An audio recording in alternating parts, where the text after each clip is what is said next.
In this sport, you don't wait for judges to decide your fate. TenexToken puts you in control. Stake instantly, speculate discreetly, and keep your moves private. TenexToken. Play smart, play discreet.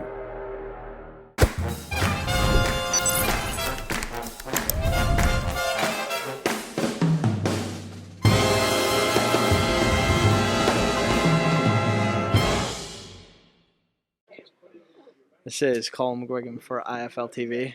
Edward. Chaos at the Carib. Chaos at the Carib in a pleather shirt.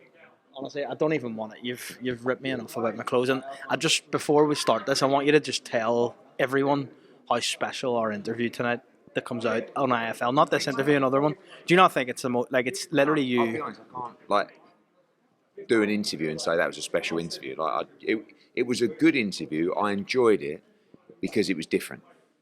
Can you just tell everyone 7 p.m. tonight in the UK it's going to drop? 7 p.m. tonight in the UK it's going to drop. Right, let's break down tonight's fight without talking about my leather shirt. Jordan Thompson just comes up short against Poro. Just your thoughts? Yeah, I thought Jordan did well, to be honest. I mean, look, don't forget, he's been out for 2 years. It's his first fight at heavyweight. He comes over to America. He's fighting the WBA number 2. Jordan Thompson lost that fight in the first 6 rounds because he lost virtually every round. Might have nicked one. And then he just started to believe in himself a little bit more.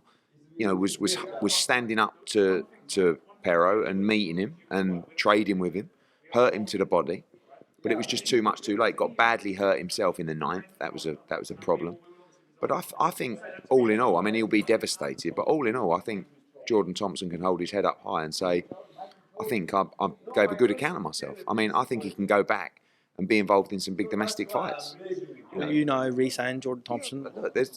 Jordan Thompson's a good fighter, and he's much more sturdy and resilient up at heavyweight. There's no doubt about it. But that was the first one. You've got to work on your S&C, get stronger, but you've got to believe in yourself a little bit more. Because I think when he watches that back, he'll kick himself a little bit. Because there were times when Pero looked tired. And by the way, Pero's got to really improve as well. I mean, I said to the manager there, it's a little bit like Pero's had 12 fights, right? Because when you win these regional belts and you keep defending them, you move up the rankings. He's found himself at number 2 in the world. He shouldn't be number 2 in the world.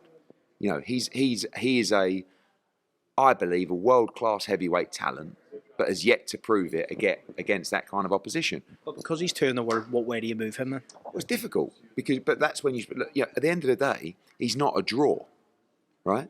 So those guys have to move quicker. So Jarrell Miller was here tonight. I mean, they seem to be calling each other out. I'd make Jarrell Miller against Pero. You know, I mean, but Pero's going to have to improve, be better, and he's going to have to fight named opposition because he's not going to be able to hold up a card on his own. So he has to fight a name, and he has to roll the dice. And that's difficult for these guys to do when they're quite inexperienced. But he's got to get fitter, and he's got to get better. But I think Jordan Thompson deserves a lot of props. I think you know. Do you look at fights like maybe TKV and Fraser Clark and look at Jordan yeah, I think Jordan Thompson should come back now with a good domestic fight, and then look to put himself in a mandatory position for the British title. You know, I really believe that. We know he's a tremendous athlete, right? Tonight, I thought he took some good shots in there. Obviously, he got hurt in the 9th. He can whack, but he's just got to believe in himself a little bit more, you know? But that's difficult to do when you've been so inactive. But now it's down to him what he wants to do. If he wants to come back and have a good domestic fight, I think that's the route. And I would expect him to win at that level. But I think all in all, I thought it was a very good performance. Pat Brown. I mean, Pat Brown, excuse my language, is a fucking animal. Animal. I mean, Louis de Cuba Sr. was here tonight. He's been around boxing for a long time. He come over. It's the first time he's seen him. Wow, he's like a young Rocky Marciano. You know, I'm like, I love that. I'm going to nick it. He's Manchester's Rocky Marciano. And he really is. I mean, he hits so hard. He comes out for the first round, right? And he's just like, and obviously I've been hyping him up all week. Now, I think a lot of people in the first round are kind of looking at it going, oh, And then all of a sudden, he just starts to let him rip head and body. And that guy, like, I know Valera's getting on, but he's a really experienced, tough man. I mean, he just went 10 with Cal Roof in a really good fight. Who's 17-1, Golden Boy's big prospect. Distance would be, well, I know it was 7 years ago. 175, but look, it was really impressive. And that geezer got hit on the chin, and the look on his face was like as if to say, what have I just been hit by? You know, Dave Allen, those guys spar with him, talk about Pat Brown's the biggest puncher he's ever been in with, cruiserweight or heavyweight. But that was just his 5th fight, and it was such a wonderful, wonderful US debut. I'm so excited for the future of Pat Brown. Do you look at like Chev Clark, Vidal Riley, and those type of fights? I know you're moving them quite quickly. Maybe that's a little bit too soon to be thinking of those guys. But what do you? I mean, look, it's difficult because he hasn't won an English title yet. That was 10-round international contest. So, you've got the winner of Hedges against Zorro. I think that's a good fight. You've got Chev Clark. You've got Vidal Riley. For me, the fight is Pat Brown against Alois. I think it's just an absolute blockbuster. Is it makeable? Yeah, but I think, to be fair, Alois is a really good fighter as well, and I think maybe Pat's 25, so I think I think he can win all those fights, but he's still got to somehow get someone to give him the rounds. He's 5-0, 5 KOs, and he's an horrible, horrible man to face. Horrible, like horrible. Imagine getting in there with him. Horrible, grisly, big, strong, dirty bastard. Iconic.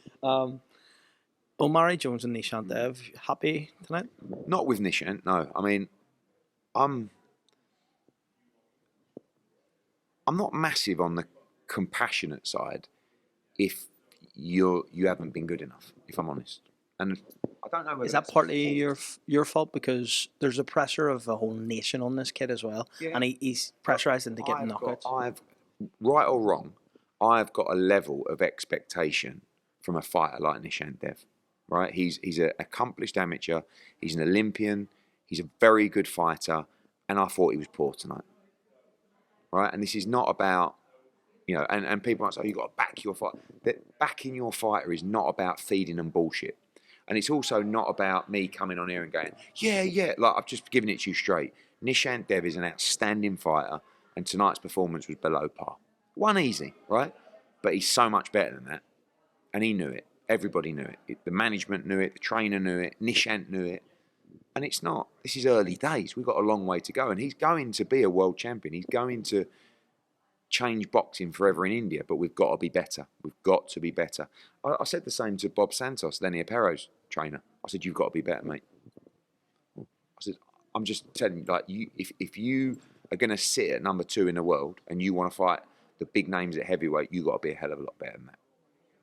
And when you perform well, Pat Brown, I'll praise you all night long, and I'll tell you, but when you don't, there's no point me lying to you. Omari Jones, on the other hand, outstanding. Outstanding. Sharp, great feet, great shock selection, head and body. And, Mutu over there, tough kid. Only been beaten twice by 2 really good prospects that I think are 15-0 and 16-0. And Omari battered him. I mean, he's very, very good. Ed, you said on the DAZN broadcast tonight that AJ will fight before the end of 2025. Now, rewind less than 24 hours ago, you told me there's no chance he's going to fight in 2025. He's fighting in 2026. That's word for word what you said yesterday. What has changed in the last 24 hours? 24 hours is a long time in boxing. What did Bob Arum say? Yesterday I was lying, today I'm telling the truth.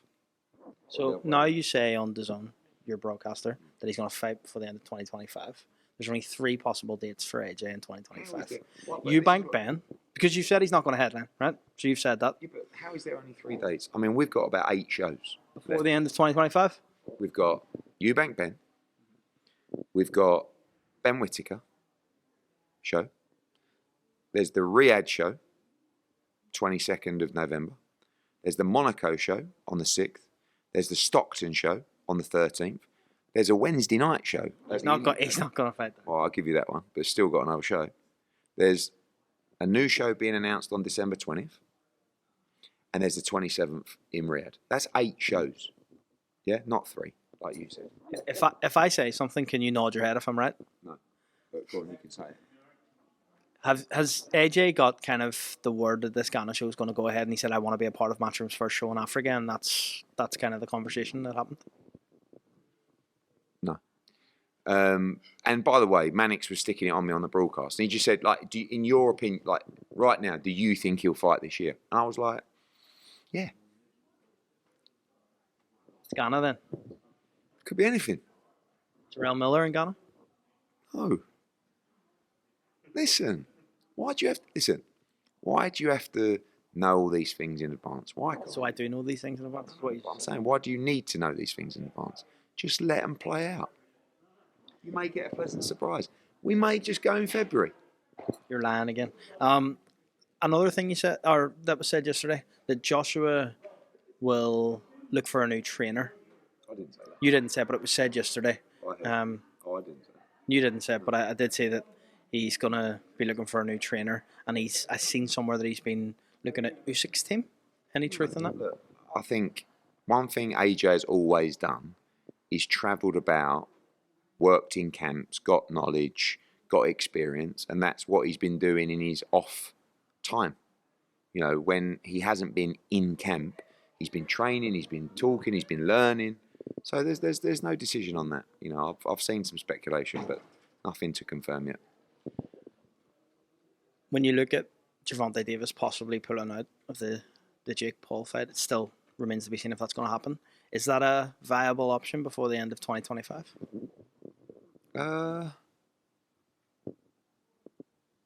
There would have to be a lot of things that fall into place, but it's possible.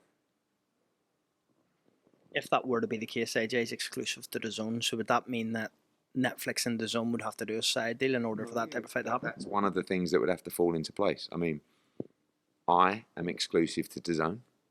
AJ is exclusive to DAZN.